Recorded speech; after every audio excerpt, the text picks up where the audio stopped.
Hello, and thanks for watching Focus, a show that focuses on community, unity, and service, featuring nonprofits and local community heroes. I'm Chris Giard. Today we're here at the Recycled Rides Project, founded by a local South Windsor man that has a passion for riding and giving back to his own community. Let's go meet him. All right, so here with me is Scott Starkweather. He is the founder of the Recycled Rides Project here in South Windsor, Connecticut.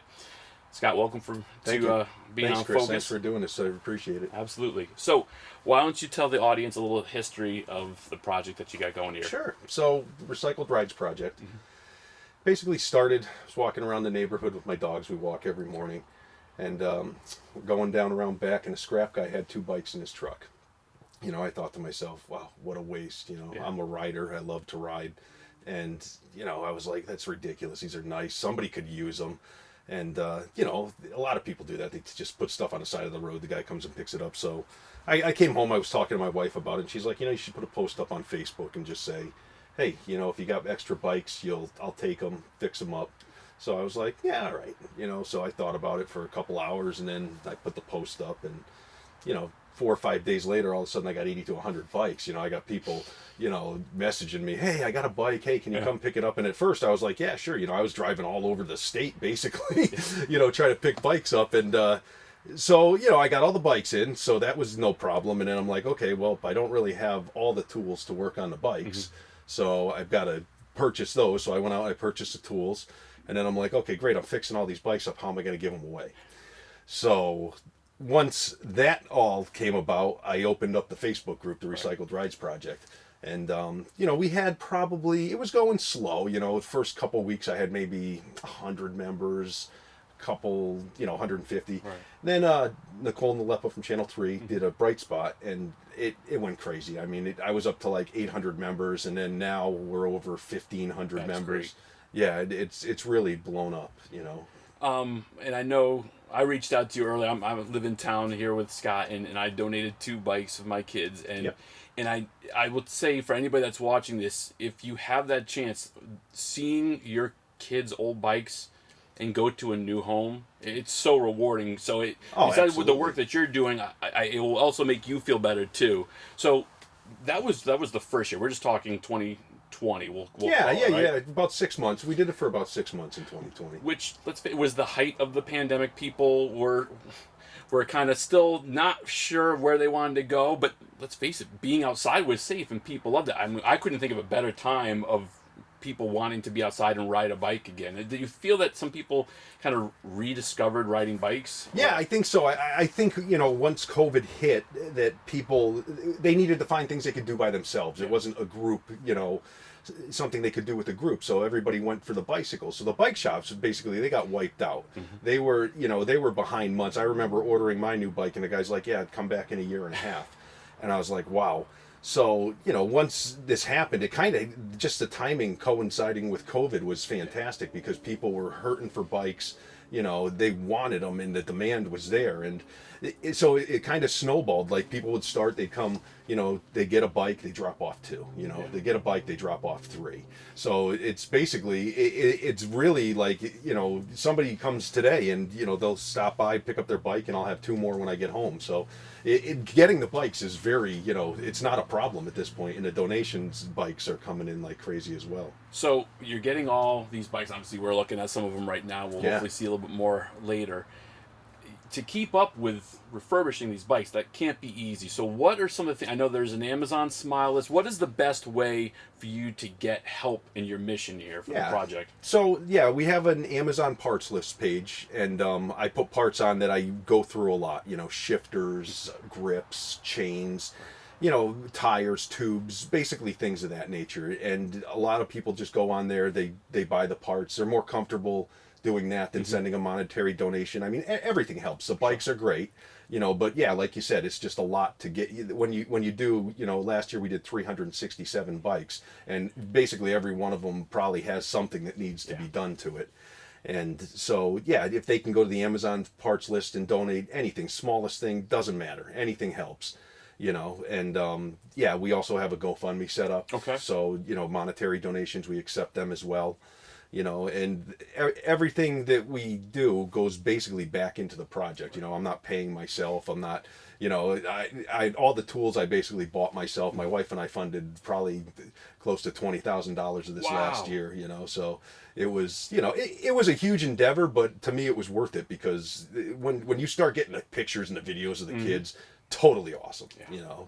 So one of the things we really focus on the show is volunteerism, and I know it's you're kind of a one man. Do you have people come and help you sometimes, or is it tough to do that way? It is. It's tough to do. I have some people that'll pick up bikes, drop bikes off, which is fantastic. Okay. The space constraints is what's tough. I've had like high school kids and college kids say, "Hey, I'd love to volunteer, for the summer with you," and I'm like, I'd love to have you, but I just don't. If I had the room to set up, 2 or 3 stands and we could all be Different working. story. It'd be great, and that's something we're looking at, future down the road is, will somebody donate space? Can we get space at a reduced rate somehow so that we can make it bigger? Because I really feel, that we could, I did 367 last year. I think this year I'm going to do 600 to 700. I was going to say, what's your you think Yeah, you're going to double? I'm thinking at least 600. Right. That's my goal, and from there on out, I mean, if I can get what I need, the resources, the space, there's no reason I can't do 1,000 bikes a year. And it's and that's just doing it part time. I mean, Right. I work full time. This is not your full time. No, it's not. No, yeah, exactly. But it definitely is a passion project. And Oh, so absolutely. if you don't mind sharing yours, what was that aha moment when you were a kid? Like what got you into biking, and what do you see the connection that it's such a great thing for people to still do today, and why you have all these people asking? And then after that, I want to talk about the method and how people can try to get the bike. Sure. Yeah, so I mean, I've lived in South Windsor all my life. I've been here for 48 years, and I grew up right up the street. And when I was little, it was, all the kids in the neighborhood, So we'd get bikes, and that's all we did. There was no technology, I mean, we were still using rotary phones at that point. And, so we started riding, and then as I got older, I got into BMX, so I started racing. We used to have, South Windsor Arena used to have a BMX track right in town. Okay. There's a couple BMX shops on Route 5. So, we started doing that. And then as I got older, I got into freestyle riding the ramps and everything. So I used to do competitions and things like that. So I've ridden all my life. And then, once I got to high school and I, got a job, went to trade school, I kind of stopped, and then like probably, I'm going to say probably about 15, 16 years ago, I bought a road bike. And I was like, because you get older, you get a little heavier, things like that happen. And so I started riding and I loved it. I found out that, I just fell in love with it all over again, and then I went to now I'm mountain biking, I do, basically if it has 2 wheels, I'll ride it, I mean, it's great exercise just for fantastic. itself, but Yeah. And it's, I know there's a need, and because although it's, you can get a bike for a decent price, but some people, it's not something they can afford. So the service you're providing is awesome, and I think, me being a pack rat, I don't like things going to waste. Just so like when you have the little aha moment of seeing thing on the side of the road, like what can we do with that? Exactly. So if somebody's watching this and they've got a child, or just they want that, is it not just for kids? I mean, no, I'll give them to anybody, and that's kids. I like to take care of the kids first. Sure. You know what I mean? Kids first and foremost. Most people, I give them out on the site, they comment under them, and then, I use like a random number generator based on the comments. But if somebody says, hey, you know what, my 5-year-old, I'm looking for a bike, I just do it. Don't even bother going through the whole go to the random site. generator number And just taking the flyer exactly, on it. Yeah, That's great. And I try to keep up with that. It's been getting very, very busy. So, it's still, it's still in its infant stages, and so I'm still working through the kinks. But just bear with me. If you're asking for a bike, I will get you one. But yeah, I'll give them to anybody. I mean, I'm a middle class guy. My family's middle class. People, in this day and age, it doesn't matter. If, like you said, $200 for a bike is $200. Yeah. So and I'm not trying to take away from bike shops or stores that sell them, the retail stores. But just if you can't afford it, you can't afford it. And if I can provide you a bike and you can enjoy it, ride with your kids can ride. I'm going to do it. Have you had any partnerships with some of those bike stores that have Yeah, kind of so I have actually. So there's a guy in town who doesn't want me to use his name. He never wants to be on my Facebook or anything, so I respect Understood, that. sure. But so he buys out like bike shops that have gone out of business or are going out of business, and he has like a store on eBay. So he comes over, a couple times a year, and he just drops me boxes of stuff. Oh, that's awesome. And it's great. Tubes, tires, anything like that. And he hooked me up with Pedal Power out of Middletown. They're also up in Vernon, and they got a couple other locations. I think Willimantic. And that guy, I believe his name was Paul. He was fantastic. I mean, he set me up with stands. He set me up with all kinds of stuff. This parts washer right here, he gave to me. I mean, yeah, it was great. So you do get support from the bike shops. I haven't gone to each one of them just because I haven't had time, but. I think that they respect what I'm doing. I'm not trying to steal their business. People who want to buy a high-end bike are going to buy a high-end bike. Yeah. So obviously the numbers of the members of the Facebook group have grown. Sure. What is the farthest somebody's come? Like, I mean, you're not just Connecticut. It sounds like you've even gone up to Massachusetts too, right? Yeah. So we've had a couple people come down from Mass. I had one lady, very nice lady, come up from Bridgeport. This is a good story. So she comes. She got a bike for a kid. She's like, I live in Bridgeport. I'm like, all right. Whenever you get here, it's not. I try to have them picked up in 24 hours just because of my space constraints. Sure. But I said, just whenever you get here, just let me know. So she comes up, and she comes up, pulls up. She's got 4 kids in the car, and so I'm like, well, what do they have for bikes?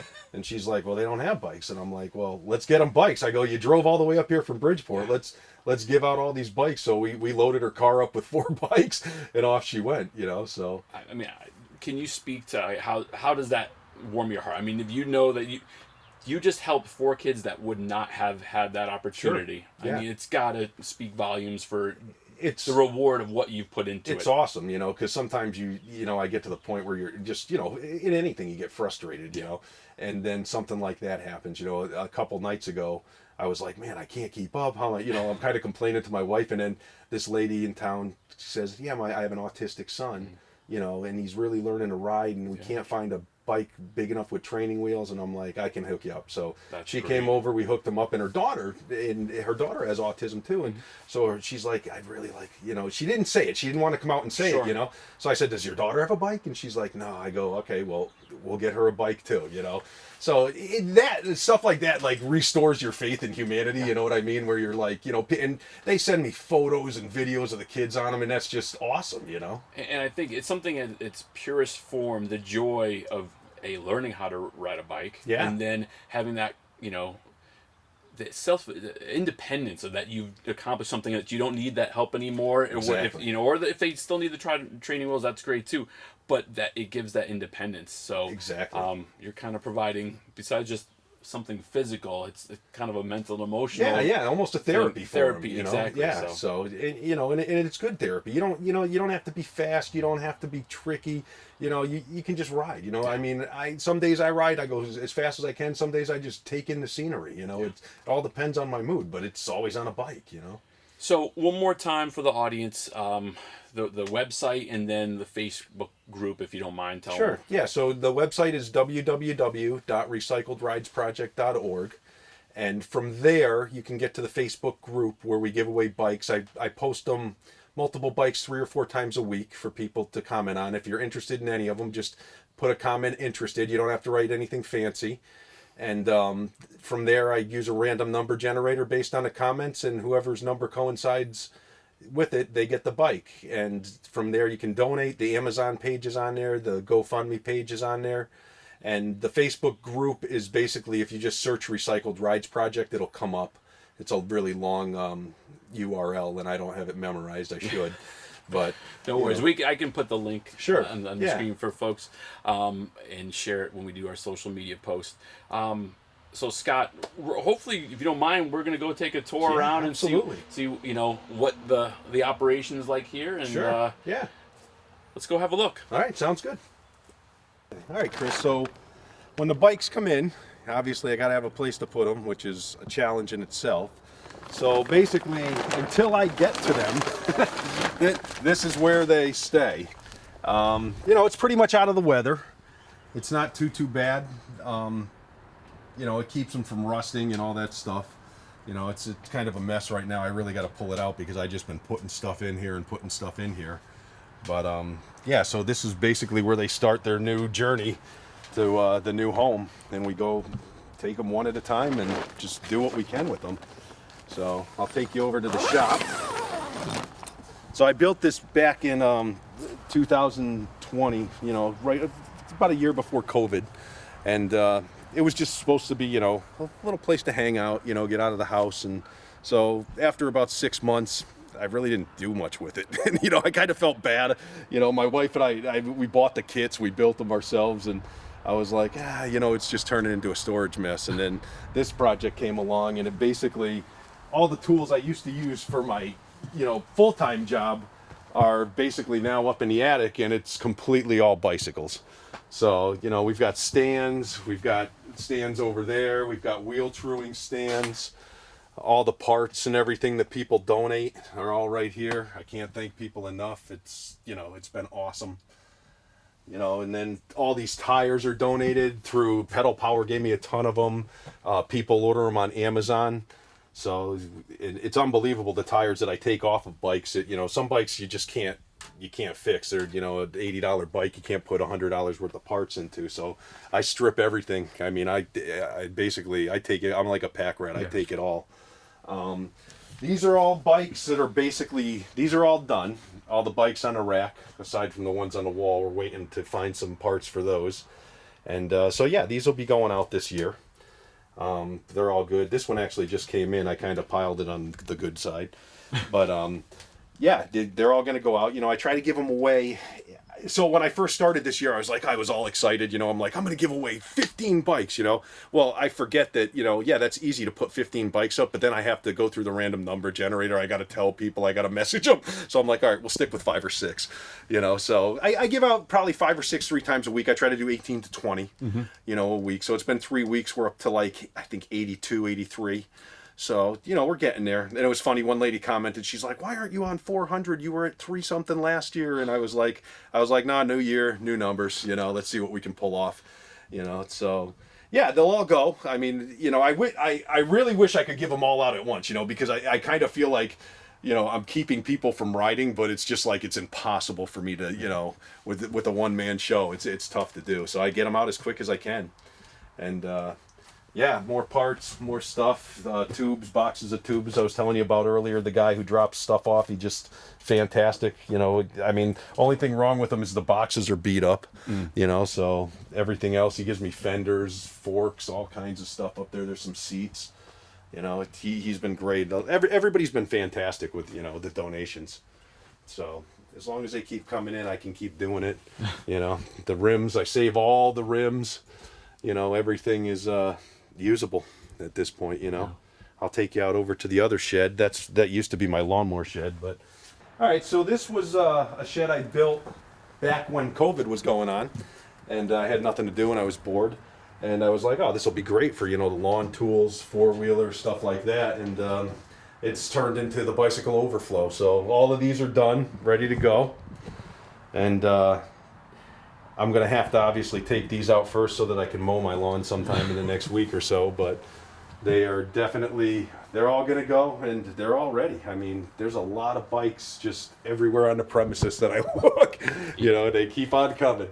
But that's good. That's what I want. You know? I mean, it's not a bike junkyard by any means. Yeah. But there's a method to your madness. You know what? It's my method staggers, but yes, I come up with concepts that work and then they don't work, and I'm like, okay, I can put some here. I can't really put them there. So yeah. So right now, what I have is working. But like I said, my end goal is to have a space, some type of warehouse area or something where I can, you know, set up stands. People can help me. You know, that's my goal is, you know, if I can get somebody to donate space to me, that would be fantastic, you know. So the trailer was donated by one of the members of the group, Steve Karen out of Windsor Locks. Great guy. I was looking for a trailer because I had a picture on the group of my truck just overflowing with bicycles. And he gave me a call and he's like, hey, I got a trailer. I'm getting a new one. You want this one? And I was like, absolutely, you know. So that was awesome of him. And then unfortunately, it's turned into bike storage over the last 2 weeks. So these are all bikes that I have to do. So they are going to be done hopefully by the end of this weekend. I'm hoping to pound all these out this weekend and get them, up on the site next week. So, but yeah, everywhere you look, there's just bicycles all over the place. So basically what I do is, I try to keep them out of the rain. And I just put them under here this morning there. I think there were maybe 6, 7 of them. One left. And, people just stop by during the day. I give them the address, I don't know why, I don't put the address in the group. I don't know why. Everybody knows where I live.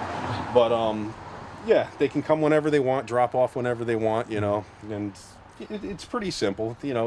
We've had like maybe out of all the bikes we've given away, we've probably had one snafu where somebody took the wrong bicycle. But out of 360, well now 400 and change, that's pretty good, to have just one. So, and it wasn't her fault. They looked really similar, and it's my fault because I don't tag them. So this year what I've done is when I message people saying that, they got the bike, I send a picture with the message. So, because I wish I had time to tag them all, but I just don't. So I when people ask me, I'm like, yeah, just refer to the picture that I sent you, and then you can just grab it from there. And I'll open up the garage and show you. We're getting there in the garage. It's getting down to a manageable amount of bicycles.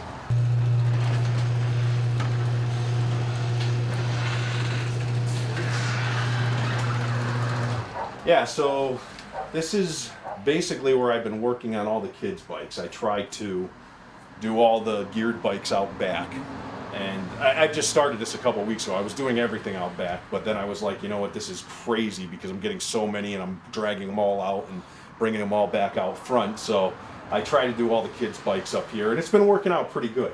I went out and I bought another full set of tools for in here, so I have all that stuff. And then basically these are ready to go, these are ready to go, those are ready to go. Those are mine, they're not going anywhere. Those are my collector's bikes from the 80s, those are mine, I'm keeping. Yeah. But yeah, everything else is basically ready to go. Oh, and my electric's over there. I have an electric bike that's stashed in the corner. Has there ever been a bike that was donated where you're just like, whoa, really? You want to donate this? Yeah, so that Huffy up there, it's the second one from the wall, the chrome one. Yep. So that lady gave me that bike, and she's like, I said, are you sure you want to give this to me? I go, this is a 1983 Huffy, all original. And she's like, yeah, what am I going to do with it? I'm like, you can probably get $600-700 for it, And she's like, I don't have the time. I go, well, I said, I always ask, I go, well, do you mind if I keep it? Because I collect old bikes. And she's like, do whatever you want. Mm-hmm. So if I see a bike, I never try to have gyp somebody out of it. If I see something that's worth money, I tell them, I'm like, hey, you know what, you could get money for this. It's a collector's edition. These are very rare, and I'd say 95% of the time people are like, whatever. Yeah. They just get rid of it. And I always ask them, I'm like, do you mind if I put it in my collection? And they're like, no, go ahead. That bike up there, I don't even know the one on the end there. It has an East Windsor bicycle license on it from like 1973. Wow. Yeah, and I just came home one day and it was here, and I'm like, that's really cool, And yeah, so there's a couple up there. The other two I put together years ago, the Haros, but yeah, I have a couple more in the basement where I keep my other ones. But yeah, I mean, I try to tell people, sometimes they're like, this lady came today, she dropped off this Hoffman. And it's a nice bike. I mean, it's perfect condition. Yeah, it's beautiful, And I was like, so I messaged her. I'm like, you sure you want to donate this? It's a really nice BMX bike. She's like, yeah, my kids outgrew it. She goes, take a look at it. It's got cobwebs all over it. And I'm like, all right, that's fine. I'll get it up and going. But bikes like that are nice. I clean them up and lube them up, make sure they're safe and they're good to go. And the town actually. The lady from Human Services, Andrea, she reached out to me a couple weeks ago, and she's like, hey, I got a couple bikes that somebody donated to me. Can you, fix them up? But I want to let you know who I want them to go to. And I'm like, yeah, absolutely. So I go there, and these two bikes over here, I don't know if you can see them over the grill here, but these two bikes, they're Cadillac. Wow. His and her Cadillac bikes. And so I was like, oh, that's really cool. I've never seen, anything like that. And so yeah, I fixed them up. I gave her a call, and I'm just keeping them until she finds somebody, that she wants to give them to. Yeah. Scott, I'm just noticing, is it every bike that gets a sticker, or is it just the two that I saw right there? No. All of them have stickers. Some of them don't because I didn't get the stickers before I did them. But yeah, every bike I do, I put a sticker on. That's pretty cool. I like that. Nice touch. Some of them don't have them yet because, like I said, they were done real early on in the winter. So as I send them out, I put stickers. Like you can see the small ones over here have the stickers on them and stuff. There we go. Yeah, so I bought rolls of stickers because I saw on all the bikes I was getting in, everybody from their bike shops puts little stickers on there, and I was like, hey, you know what? That's a good idea. Yeah. So I got the weatherproof stickers to put on there, and I was like, yeah, at least people will know. And sometimes like I get bikes back year to year, like from last year, people are coming in, hey, my kid outgrew this, and they get a new bike and they bring it back and they're like, yeah, you gave this to me. And like that yellow one she said, you gave that to me. I'm like, really? Yeah, I don't even remember, So I'm hoping the sticker will be like, oh yeah, this was mine, this is one I gave you a couple of years ago. But yeah, it's definitely cool, man. It's it makes you feel like you're doing something for all the people in town and surrounding towns. Like I said, I had a kid on Facebook from South Africa who wanted a bike, right? And I contacted like all these charities, shipping charities and everything, saying, hey, I got this kid. I'm a nonprofit. I'm listed. I'm in the national database. And no one would respond back to me, and I'm like, man, he's like, I really want a bike. I'm like, I got a bike for you. I go, I just don't know how to get it to you. So, and it kind of went away. He still, he messages me once in a while, but it's like, it's super hard to get like connections like for shipping overseas and things of that nature, Well, maybe somebody seeing this that has those connections will kind of reach out and help you out. That would be great, I mean, even anything you think that like, is not, it wouldn't work for me or something, it may, you never know. That's the whole thing, You may like be like, hey, you know what, I make hats, I make whatever, you know what I mean? Anything to get the word out, is perfect, So if you have any type of, things you want to donate or talent you want to donate, reach out to me, and I'll do my best to accommodate.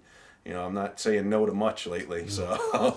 Well, on behalf of Focus, as well as the people in the community that we live in, I want to thank you because you truly are a community hero. Well, thank you. I appreciate that. It's been great. Thank you for doing this for me. I really, really appreciate that. My pleasure.